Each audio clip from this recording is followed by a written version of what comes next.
Si vous voulez réaliser de jolis sablés bien fondants et vraiment délicieux, j'ai la recette qu'il vous faut. Ici, j'ai réalisé des sablés pour le spectacle de fin d'année de ma fille. Donc dans un plat, vous allez mettre 250 g de beurre mou et vous allez ajouter 120 g de sucre glace. Ici, j'ai mis du sucre complet de canne.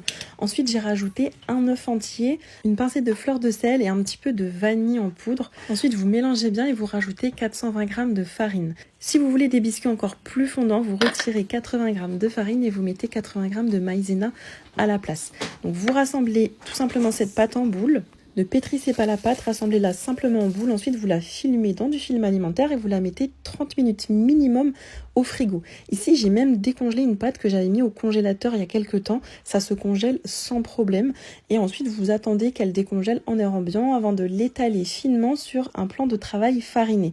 Et c'est parti avec les emporte-pièces de votre choix. Vous faites toutes les formes que vous voulez. Vous les mettez ensuite sur la plaque du four recouverte de papier cuisson ou d'un tapis silicone perforé si vous avez. Ici, j'ai pas mal d'emporte-pièces. Vous pouvez en trouver vraiment partout sur internet. N'hésitez pas à replacer votre plaque au frigo avant de les faire cuire, par exemple pendant que le four préchauffe. Plus vos sablés seront bien froids et moins ils se déformeront à la cuisson. Ensuite, c'est parti pour une cuisson entre 12 et 14 minutes à 180 degrés. Ici, je les ai mis 14 minutes parce que je voulais qu'ils soient vraiment bien cuits pour éviter qu'ils se cassent pendant le transport. J'avais un doute là-dessus, mais finalement, ils ont très bien tenu. Donc pour la décoration, ensuite, vous attendez complètement qu'ils refroidissent avant de les décorer. Ici, j'ai tout simplement alterné entre du chocolat noir fondu et du chocolat blanc fondu. Alors pour faire des tout petits traits comme ça, vous mettez dans une poche à douille et vous coupez vraiment un mini bout au bout de la poche. Et voilà, ensuite, laissez libre cours à votre imagination. Mettez des petites perles en sucre de différentes couleurs. Je vous montre quelques exemples. Mais après ça c'est vraiment comme vous souhaitez.